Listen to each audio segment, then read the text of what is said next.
आज हम operating system में बैंकर्स एल्गोरिथम पे डिस्कशन करेंगे। तो सबसे पहले हम जानते हैं कि बैंकर्स एल्गोरिथम का नाम बैंकर्स एल्गोरिथम क्यों पड़ा। तो सब कुछ जैसे आपको पता है कि एक बैंक जैसे होती है, तो बैंक में क्या होता है, मान लीजिए बैंक है आपकी, ये बैंक में कुछ कस्टमर होंगे, ये मान लीजिए कस्टमर हैं, और ये हैं उसमें एम्प्लॉय काम करने वाले, बैंक के कर्मचारी मान लीजिए। तो बैंकर्स इनको बोल दिया हमने, बैंकर, ठीक है। ये हमारे कस्टमर है। अब देखिए, कस्टमर को मान लीजिए घर पे कोई फंक्शन करना है, तो उसको कुछ पैसे की नीड है, ठीक।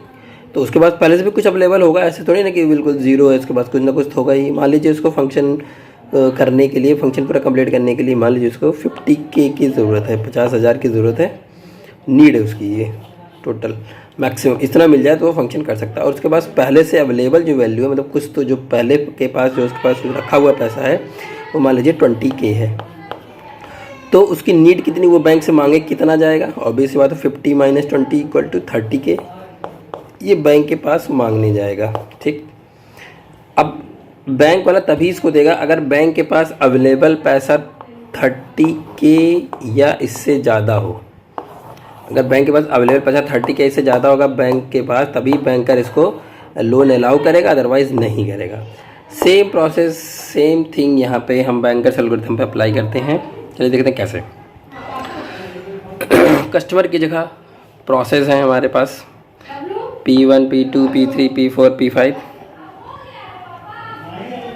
और एलोकेशन। एलोकेशन का मतलब कि उसके पास कितने पैसे हैं, जैसे कि उसमें एग्जांपल मैंने दिया कि उसके पास पहले से कितने पैसे हैं। जैसे कि उसके पास पहले के पास कितने थे, 20K थे। सेम यहाँ पे उस P1 के पास जो है उसको कितनी ज़रूरत है, पहले तो टोटल उसके पास देखिए, जैसे उसको टोटल फंक्शन ख़त्म करने के लिए 50 की चाहिए था, तो यहाँ पे प्रोसेस P को पूरा एग्जीक्यूट करने के लिए उसको 3 रिसोर्सेज है उसके पास। मान लीजिए 3, मान लीजिए ये प्रिंटर है, ये स्कैनर है, ये कीबोर्ड है, तो 5 स्कैनर चाहिए, सॉरी 7 स्कैनर चाहिए, 5 प्रिंटर चाहिए और 3 कीबोर्ड चाहिए। जब इतना कुछ इसको मिल जाएगा तभी P1 प्रोसेस पूरा एग्जीक्यूट करेगा अपने आप को। ये तो इसकी मैक्सिमम नीड हुई, लेकिन उसके पास पहले से भी कुछ है। जैसे उसके पास पहले से 20K था, इसके पास पहले से कितना है P1 के पास, इसके पास केवल जो है एक प्रिंटर है, कोई स्कैनर नहीं है, कोई कीबोर्ड नहीं है, ठीक है। सेम इसी तरह प्रोसेस P2 के पास 2 स्कैनर उसके पास अवेलेबल है, और उसको पूरा फंक्शन ख़त्म करने के लिए या फिर पूरा P2 प्रोसेस को एग्जीक्यूट करने के लिए 3 स्कैनर, 2 प्रिंटर और 2 कीबोर्ड चाहिए, और उसके पास पहले से 2 स्कैनर है, ठीक है। तो ये चीज़ हमें समझ में आई। तो अभी उसकी नीड निकालते हैं कि उसकी ज़रूरत कितनी है। जैसे यहाँ पे हमने नीड निकाली थी 50, उसकी टोटल ज़रूरत थी, 20 उसके पहले से पास अवेलेबल था, तो 30 के इसकी नीड निकल गई। कैसे निकली, 50 - 20 = 30। सेम यहाँ पे भी हम करेंगे नीड। इसके लिए हम नीड ग्राफ बने, देखिए यहाँ पे लिखा हुआ नीड मैट्रिक्स को हम फिलअप करेंगे। देखिए नीड कैसे फिलअप करेंगे, नीड का फॉर्मूला होता है, लिख लेते हैं यहाँ पे, नीड का फॉर्मूला होता है मैक्स माइनस एलोकेशन। यहाँ पे लिख लेते हैं, नीड = मैक्स माइनस एलोकेशन। यहाँ पे अब इस एग्जाम्पल से बिल्कुल बेसिक समझ सकते हैं कि मैक्सिमम इसको 50K चाहिए था, इसलिए मैक्स माइनस एलोकेशन। एलोकेशन पहले से उसके पास जितना पैसा था, तो वही चीज़ इसमें आ गई।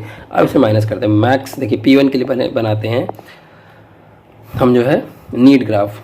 तो 7 चाहिए था, इसके पास पहले से कुछ भी नहीं है, तो इसको पूरी 7 की ज़रूरत है। तो R1 में मतलब कि मान लो R1 स्कैनर है, तो 7 स्कैनर की ज़रूरत है, और उसके पास एक भी स्कैनर नहीं है, तो इसको 7 चाहिए। तो यहाँ पे स्कैनर की जगह हमने 7 लिख लिया। 2 प्रिंटर, सॉरी 5 प्रिंटर उसको पूरा P1 को एग्जीक्यूट करने के लिए चाहिए, और उसके पास पहले से एक प्रिंटर है, तो अभी इस बार उसको 4 प्रिंटर की और ज़रूरत है। 5 - 1, तो नीड में इसको कितनी की 4 चाहिए प्रिंटर की। अब आते हैं कीबोर्ड की, उसके पास उसको 3 कीबोर्ड चाहिए प्रोसेस को पूरा एग्जीक्यूट करने के लिए, जबकि बस पहले से एक भी कीबोर्ड नहीं है। तो 3 - 0 3, तो नीड में हमने लिख दिया इसके 3 कीबोर्ड। अब आते हैं हम P2 प्रोसेस के लिए। P2 के पास पहले से एलोकेट है 200, मैक्सिमम उसको चाहिए 322। तो अब इसकी नीड मैट्रिक्स निकाल लेते हैं। चलिए, नीड क्या होगी इसकी, 3 - 2 1, यहाँ पे हमने लिख दिया 1, 2 - 0 2, 2 - 0 2, ठीक, हमने 1 2 2 इसकी नीड मैट्रिक्स बन गई। अब आते हैं P3 पे।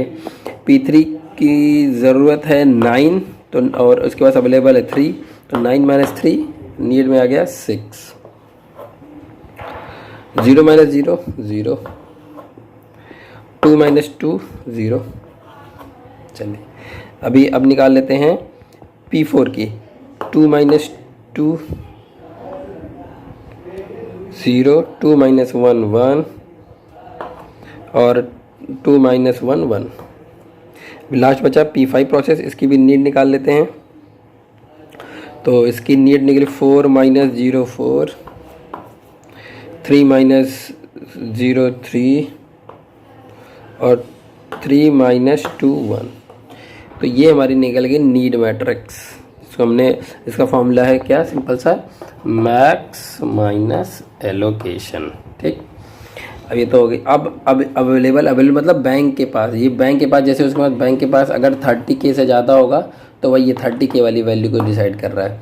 चलिए, अब आते हैं अब आई P1 प्रोसेस आई रन करने के लिए या फिर लोन मांगने के लिए आई P1 प्रोसेस।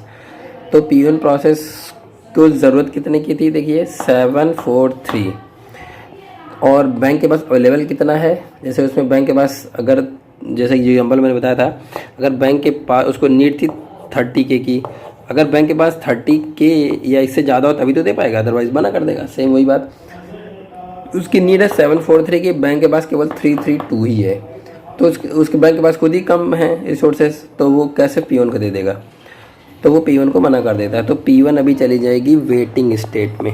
ठीक, इसमें लिख दिया W, वेटिंग स्टेट में है।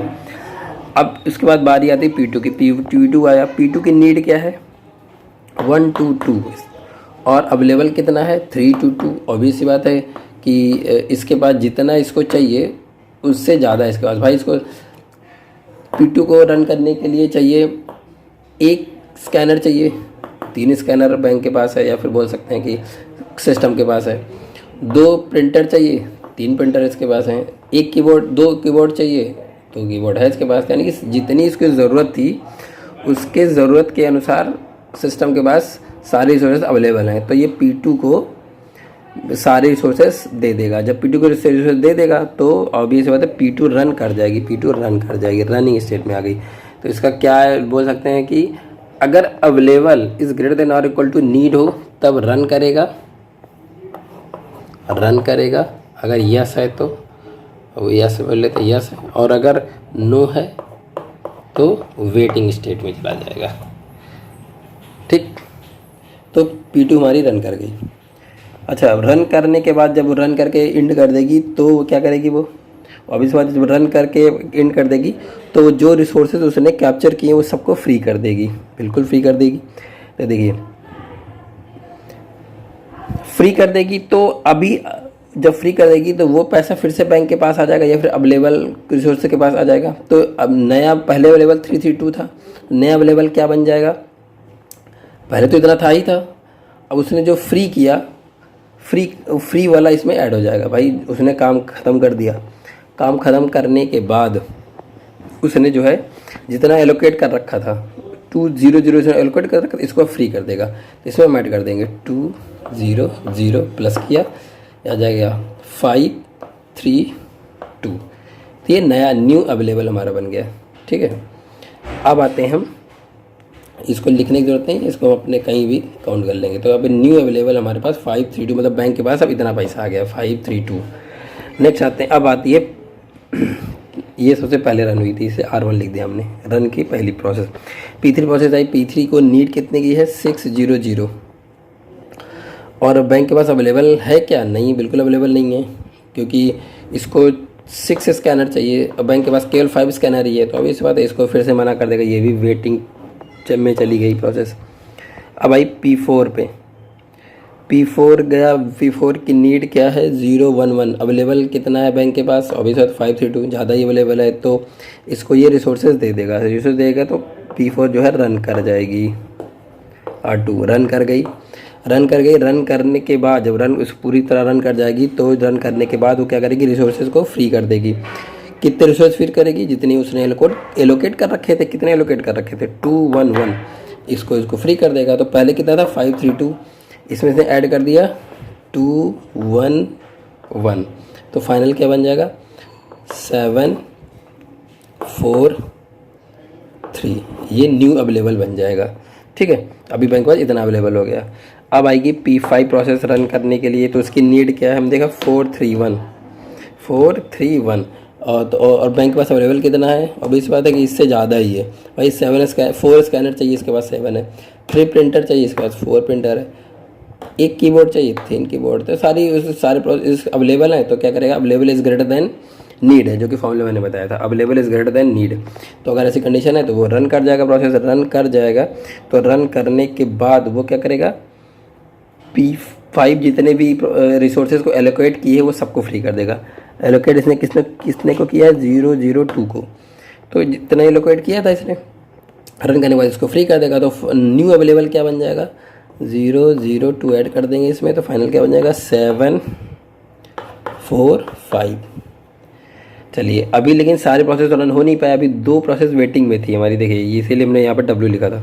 अभी ये भी रन कर गई है, तो इसको पहले R3 लिख लेते हैं, क्योंकि तीसरे नंबर पे ये रन गई इसलिए R3 लिख रहे हैं। अब देखा फिर से ऊपर चलते हैं, तो ये रन कर गई, अब ये वेटिंग में मिली, तो P3 वेटिंग में मिली। अब फिर से P3 जाएगी बैंक के पास भाई लोन लेने के लिए। अब कितना चाहिए, 600, और न्यू अवेलेबल कितना है 745। तो अब इस बात है कि अवेलेबल ज़्यादा है और नीड इसकी कम है, तो इसको रिसोर्सेज दे देगी, तो ये रन कर जाएगी। तो रन करने के बाद ये अपने सारे रिसोर्सेज को फ्री कर देगी। रिसोर्सेज को फ्री करेगी तो न्यू अवेलेबल क्या हो जाएगा, न्यू अवेलेबल हो जाएगा 743 में से 743 जो न्यू अवेलेबल था उसमें ऐड कर देंगे क्या 302, क्योंकि यही इसको एलोकेट कर रखा है, इतने रिसोर्सेज उसने एलोकेट कर रखा था। 302 इक्वल टू क्या आ जाएगा 1045। ठीक है, 1045, तो फिर से लिख लेते हैं 1045। चलिए नेक्स्ट चलते हैं। अब ये भी रन कर गई चौथे नंबर पे R4। अभी एक प्रोसेस P1 बची हुई है, तो उसको रन करा के देखते हैं। इसकी नीड क्या है, देखिए इसकी नीड है 743।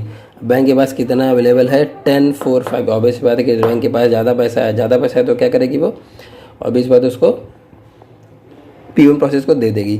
P1 प्रोसेस को दे देने के बाद P1 पूरी तरह रन कर जाएगी। रन करने के बाद वो रिसोर्सेज को फ्री कर देगी। फ्री करने के बाद नया अवेलेबल पॉइंट क्या बनेगा कि टोटल कितने रिसोर्सेज अवेलेबल हो जाएंगे बैंक के पास, तो वो क्या करेंगे, हम पुराने वाले में नए को ऐड कर देंगे। तो पुराना अभी तक क्या था 1045, इसमें से ऐड कितना हो जाएगा, जो P1 ने एलोकेट कर रखे थे 010, तो इसमें हमने ऐड कर दिया।